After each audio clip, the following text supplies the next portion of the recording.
Just to start off with, what's your name and your organisation and where you come from? My name is Simon Willis. I work for a company called Cisco, and I run a small group there that works on innovative projects generally between and across the public sector, the not-for-profit sector and the private sector. When you came here, what did you expect to get out of it? I largely expected to learn what social innovation was and to discover what some of the more interesting projects were actually up to and how they were doing what they were doing. Has anything surprised you or not surprised you about the weekend? Not the weekend. I don't know if it's a surprise, but I've certainly been bowled over by the level of energy and creativity in the place. As I said, it's one of the few long, tough meetings that I've been to in a long while where nobody dropped out at all. And the diversity and richness, the 17 countries and so on, it was really pretty incredible. And what do you think you'll take away? Well, I'm going to take away a lot of things, and a lot of the stories have resonances that I don't think I'll understand the full meaning of for quite a while yet.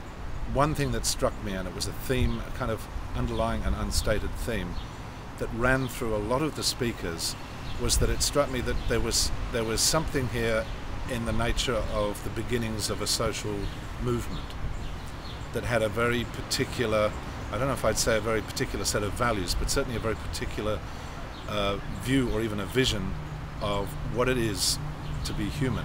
And that what they're effectively saying was, we have some huge problems in the world at the present time, whether it's climate change or poverty or aging or water. There's a number of these huge intractable issues, and the current institutions that we have, the government and the public and the business institutions that we have, and even the charities that we have, are apparently completely incapable of dealing with this. And part of the shared vision that these people, to me, seem to have was that they're failing partly because they have a very incomplete picture of what it is to be fully human.